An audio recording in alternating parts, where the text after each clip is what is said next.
what was wrong. I had to find out what it was. And the first thing I wanted to have is no toxic cleaning products. Just because you have brain change doesn't mean you can't still do things. You may do it differently. You might need more time.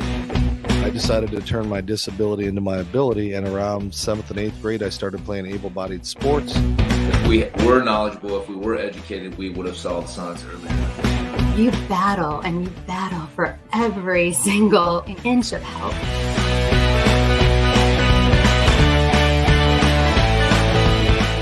A New Perspective, hosted by Tim Sutton. This broadcast is produced by Griffo Productions.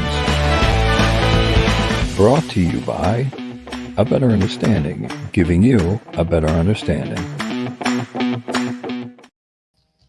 Hey everybody, this is Tim Sutton, bringing you a new perspective. Appreciate you joining us, and just to catch up on things, I have retired from law enforcement. I think I shared that in the last couple episodes we had back in December, and I'm currently employed elsewhere, but still trying to get information out and educate people and inform them about different types of disabilities. People just introducing you to people who are making an impact in the disability community and dealing with struggling with some things. We're all of us are looking for a higher quality of life, and we're dealing with things, we're struggling with things, and sometimes we just don't know the root of what's causing a lot of our issues. But, you know, I just want to educate people and share some information from people I've met to hopefully answer some of your questions, give you a new perspective on some things you might be dealing with, and understand why you may be dealing with them. But today what we're going to do is talk about food and food allergies. So I had the opportunity to speak with this lady on the phone. We had a very good conversation, Miss Martha Morgan, and she has a YouTube channel out there showing you recipes and giving you information on food allergies. She's had some issues herself. She also has a son with autism who in 2003 had an issue and went into anaphylactic shock. And I think it was a wake-up call for her to really dig in and find out about some of these food issues. And I know one thing she'll bring up is gluten-free diets. And I know working with a lot of families dealing with autism, that has been a huge game changer and helped a lot of families getting the gluten out of the diets for their family members. And they find that they have a better quality of life. But what I want to do is bring on Martha. Again, she's got the Allergy Dragon, sharing recipes and educating people on these food allergies. So I'd like to welcome her to the show. Hi, thank you for having me. Oh, thanks for coming in, Martha. I appreciate the opportunity to chat with you some. Just shared a little bit about you, but if you could, I know your mission is really to advocate for food allergies and also the celiac disease that a lot of people are dealing with and struggling with and don't even know that they have that issue. So share some of your story with us as far as that goes. Sure. Well, for me, it was definitely a wake-up call at 33 years of age, actually be diagnosed with celiac disease. And it was a struggle that took years and years to figure out.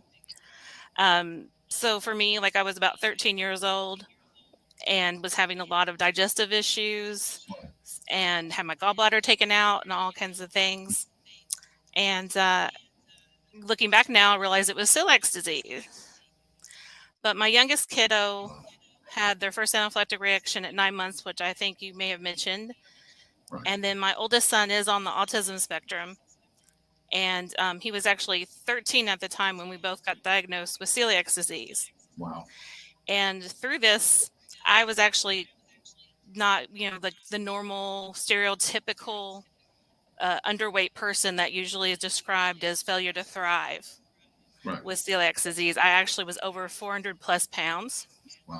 And I'm 5'4". So it was a little bit of a struggle. Right. And I was diagnosed when I was 4 years old with rheumatoid arthritis that actually followed me into adulthood. And autoimmune diseases are like potato chips. You can't have just one. Right. You gotta have them all. Yeah, exactly. just wish they tasted a lot better, like potato. Exactly. Yeah. And so through learning that food allergies with my youngest kiddo, I found out I had food allergies, late in life food allergies. And then my son as well. It was actually my mom was watching a TV show, and she was watching, there's a book about G-free diet was supposed to help kids with autism and on the ADD spectrum type of thing. And so I got the book thinking I'm going to help my son. I'm 4 chapters into it, and I'm calling my oldest sister. And I said, I think I found out what's wrong with us. Right. I think I found out what was wrong with Granny, who has already passed away, my mom's mom, Right. that had always had a distended stomach and issues. And so through trying to make my kids better, I actually found out what was wrong with me. Wow. So my kids literally saved my life. That's amazing. I started to be able to lose weight. And my youngest kid did get diagnosed with celiac disease, but later. Over 30. My oldest, who is on the, he just has celiac disease, and I say just, Right. not that it's a small thing, but for him, he was not really verbal.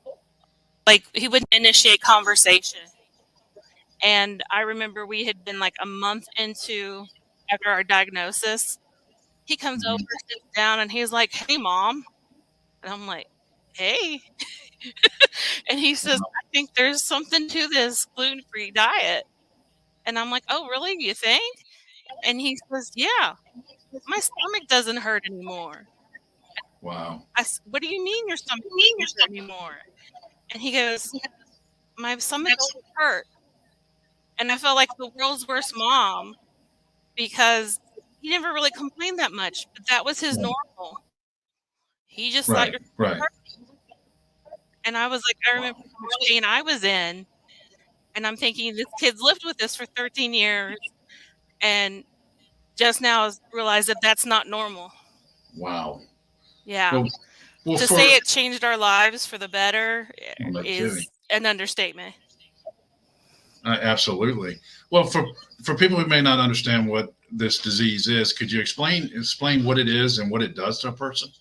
Sure. So celiac disease basically is where you can't digest what they call gluten, which obviously all grains in the world, rice, corn, they all have gluten. Right. But we're talking specifically wheat, rye, and barley. Those are what you hear when you say gluten-free. That's the gluten they're talking about. So our body kind of attacks itself, and it has like over 300 different possible symptoms that you can have. So that makes it incredibly hard to like narrow down and diagnose. And one thing I found out after I was diagnosed is actually 1 in every 4 people are actually overweight. So you can be fat and have celiac disease. I guess the general perception was if you're overweight, you couldn't have it. Yeah, exactly. That's what I kept getting told. Right. After I had my youngest kiddo, I was 26 years old, and I just ballooned. I could not stop gaining weight. I didn't know what was wrong with me. And I went to the doctor. I went to a registered dietitian that worked together, and they put me on a 1,200, 1,400, 1,600 rotation calorie diet, consistent carbohydrate for like diabetics. And I was on it for 6 months, and I gained 50 pounds.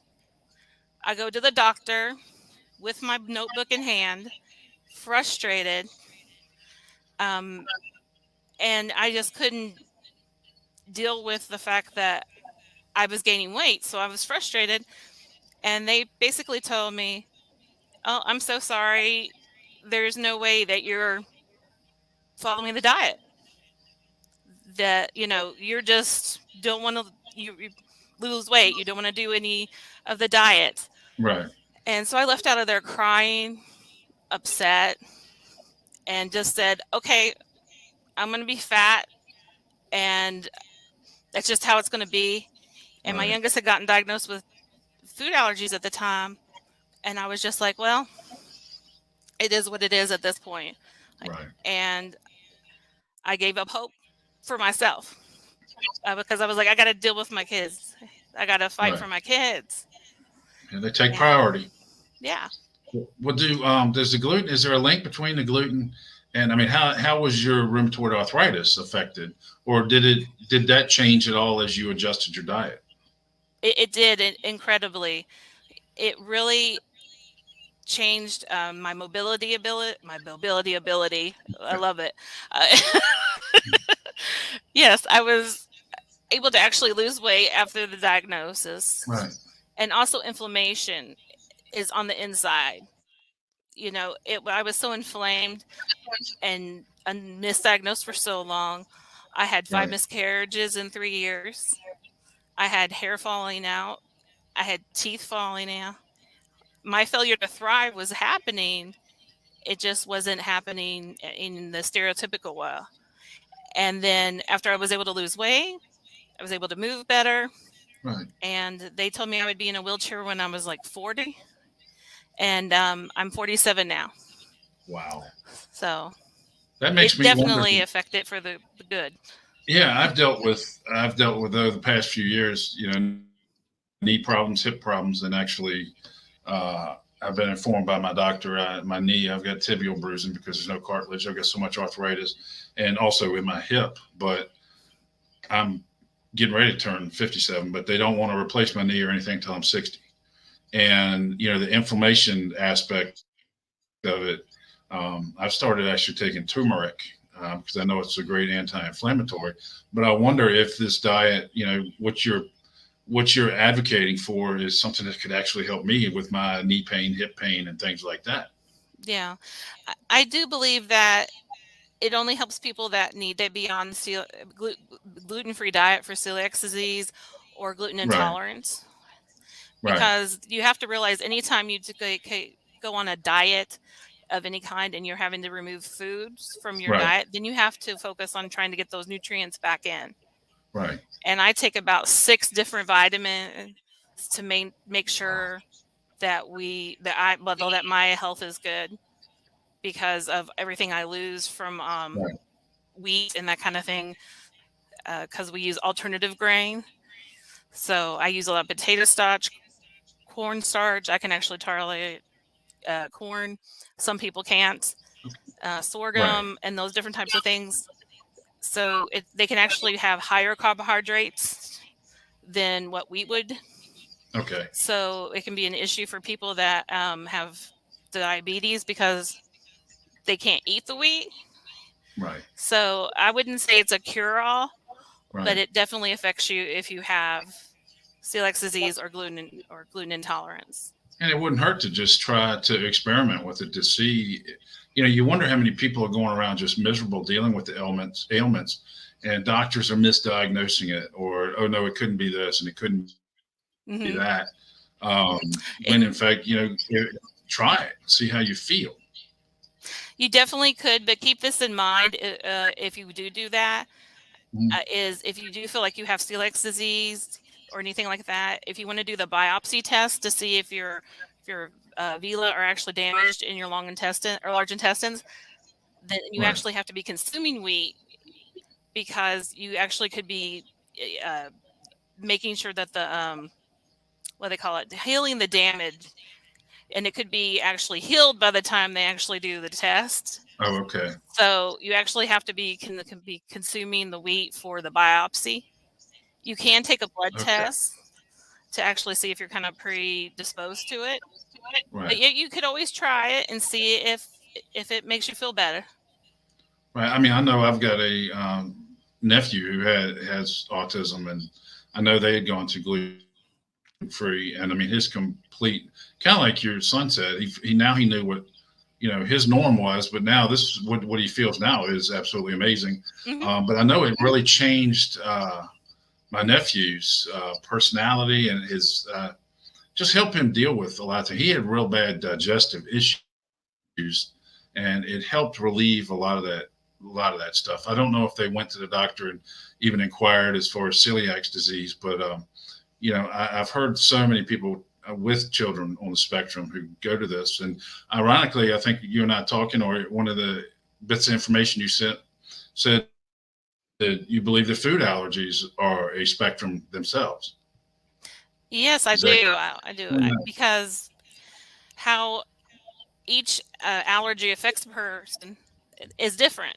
Because a certain amount could cause somebody to have an anaphylactic reaction, and then somebody else's tolerance could be a little bit higher, and they won't necessarily go into anaphylactic until they hit like a magic number. And Gotcha. my youngest kiddo is so sensitive to like fish that they will have an anaphylactic reaction with the smell of it being cooked. Is that any fish or just shellfish? All fin fish. Wow. All And you fin don't fish. hear a lot about that. You hear a lot about the shellfish, but They are anaphylactic to shellfish, but have had more severe reactions with fin fish. Gotcha.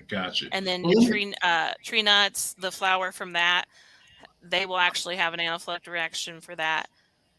But so it is a spectrum. And we started off with just 3 allergies. He's at 9 months old, and now I've grown to over 30. Over 30, yeah.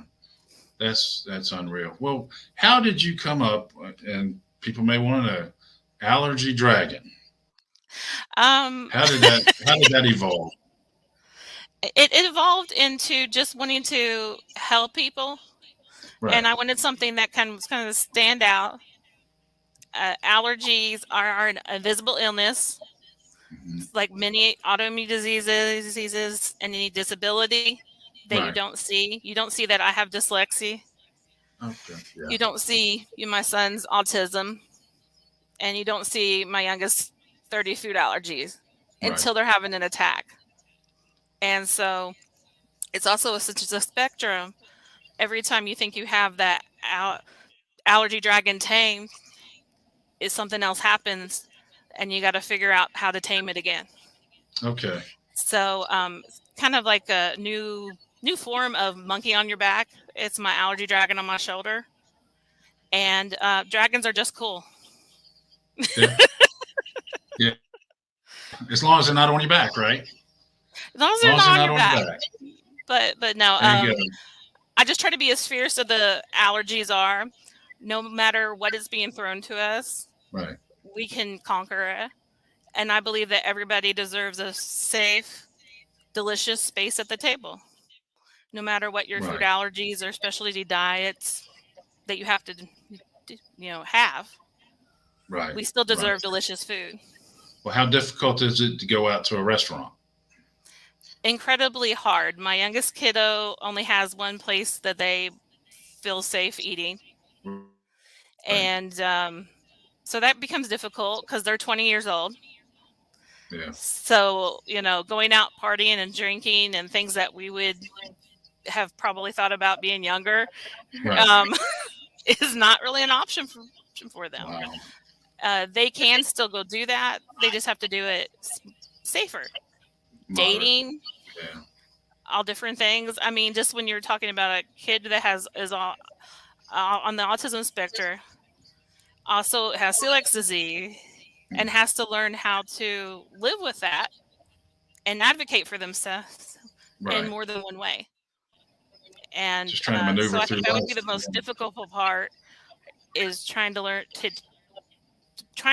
yourself to hand the reins over to them so that they can actually advocate for themselves. That's tough, being able to let go. I mean, it's not just sending your child off to college. It's okay. These things, depending on what they put in their mouth to eat, it could technically be a matter of life and death. Mm-hmm. And that's just scary to think about.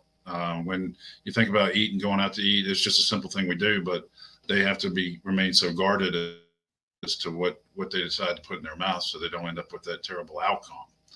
So you do a lot of consulting with people, helping them, and I was looking at YouTube and you cooking up recipes and everything. How did that start?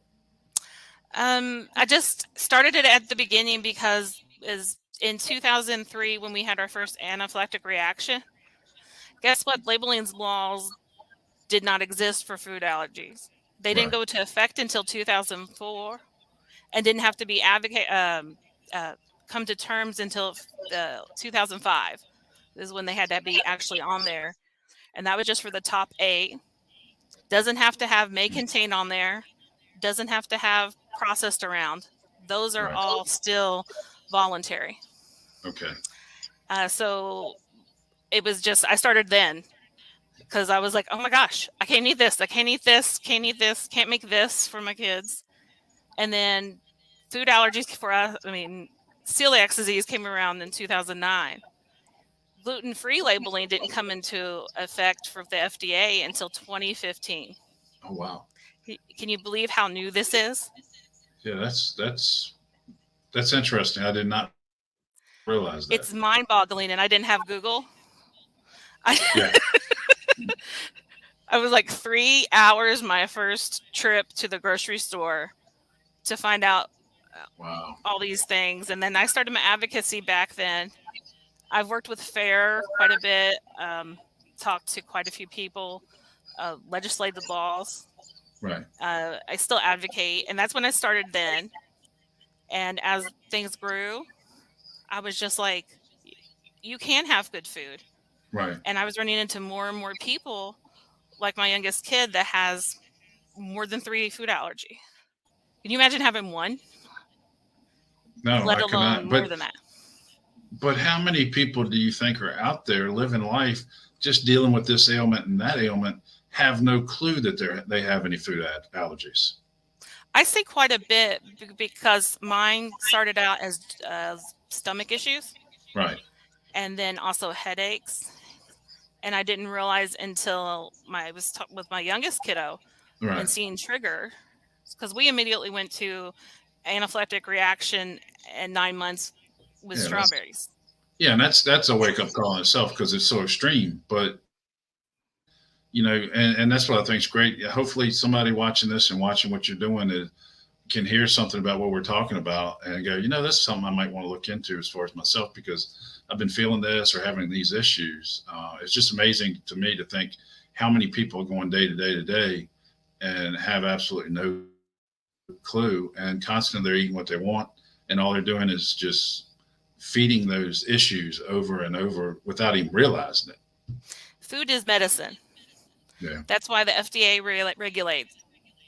So everything we put in our body does affect us. So that's our diet as well. And I think that's the way people need to think and switch and kind of look at what I am eating. Right. And I always tell people, if you really want to put yourself into somebody's shoes with food allergies, I have people all the time say, I don't eat soy, I don't eat tofu.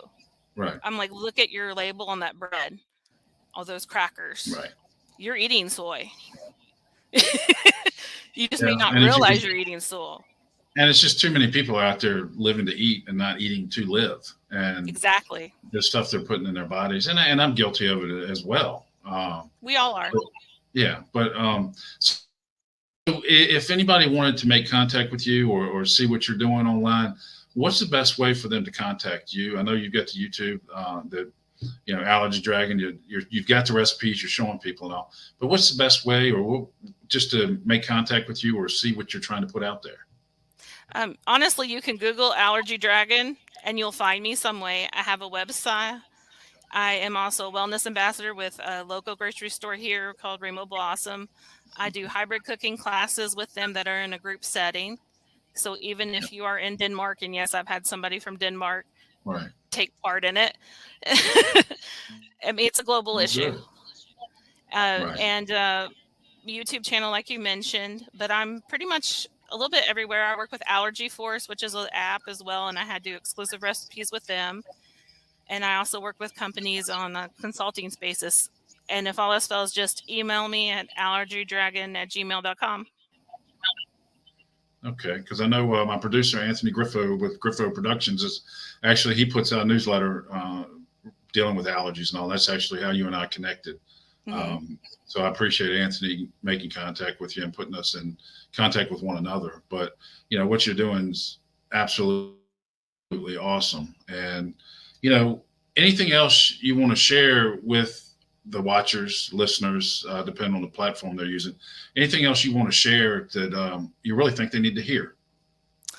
I think that you need to trust your gut, literally, listen to it. It tells you a lot. And as you age, I hate to break it down to you, it affects you. Things that you used to think that you could eat, Right. you can't. It's a very big wake-up call. My sister was 6 years old when she became anaphylactic to peanuts. Had always been able to eat peanuts all of her life. So there's a huge increase in later in life allergy, even later than mine. Right. And they don't know why. So I really think it's a time, doesn't matter if you're young, if you're middle-aged, older, you really need to be listening to your gut and the food that you're putting in your body and be conscious of your health. Right. And ask questions. And you deserve delicious food. If you are one of the many millions of Americans that have food allergy. Do you ever look back going, if I'd only known 20, 30 years, 30, 40 years ago about this? Yeah, I do. I'm actually I'll be honest, I'm a little scared because I was 33 years old when I got diagnosed with celiac disease. Right. Not to get too graphic, but I've had to have colonoscopies and things like that every 5 years. Wow. A couple of years ago, it went up to 3 because we had to have polyps and everything removed. Right. And so I'm like, how much damage has been done that can't be reversed? Right. What do you think? That's what scares me. Why do you think you hear so much about food allergies now, but 30, 40 years ago, you didn't hear it? Do you think it was there, it just wasn't addressed? Or is there some reason that all of these food allergies have kind of started up? I think it's because we're aware they're there. It's just like autism, right, ADD, all the spectrums that they're there. We didn't have the diagnoses back then. I didn't get diagnosed with ADD or dyslexia until I was an adult. They told me I had a learning disability, but they couldn't tell me what it was in the early 80s. Right. Just that she's really intelligent, but there's a block. Right. But I had trouble reading as I'm raising my oldest son, who's on the autism spectrum, ends up being diagnosed with ADD, has dyslexia, speech impediment, also for me. I'm like, I'm so sorry. I didn't know this genetic issue when we started this. So I think it's just we're aware of it. Right. And honestly, I have so much hope for the celiac disease because I'm seeing so many clients I'm getting now that are asymptomatic, and especially kids, and the doctors are actually catching, and their diagnosis. So the doctors are waking up. Yeah, the doctors are waking up. Well, that's good. Well, it's awesome that you're out there doing what you're doing. Again, anybody want to get in touch with you, share that information? Because I want to make sure anybody, even if they're in Denmark, pops on and sees this, and it just strikes something in them that, hey, maybe this is something I need to address or take a look into. Again, your contact information. Yes, it's just Google Allergy Dragon or allergydragon.com. I'm on Twitter, Facebook, Instagram. Message me, email me. I will answer questions and send you to people that can help you if I can't. Please don't send me a picture and say, "Is this gluten?" I'm a chef. I help you make the food taste good, not a doctor. There you go. Well, Martha, I want to thank you for coming on. Obviously, we're going to connect again and hopefully get you back on the show to share even more what you're doing and try to help whoever we can. But I want to thank you so much for coming on and giving people a new perspective of what you do and pretty much what they're eating every day. And thank you so much for being here. Thank you so much for having me. Absolutely. Well, everyone, this is a little different than what we normally talk about, but I hope you can see how it ties in. The food affects every single person. We're all dealing with issues. Some of us understand what's going on, some of us don't, but hopefully this will open your eyes to something you may want to look into is what you're eating and what you're putting in your body and how your body's reacting. So I applaud Martha for what she's doing. And hopefully, I'd say if it only affects one person is watching this and it makes a difference in their life, then our conversation here tonight was well worth it. So I just want to thank everybody for coming on board and watching the show and giving me the opportunity to give you a new perspective. And we'll see you soon. Thank you all for watching. And Dad, I love you.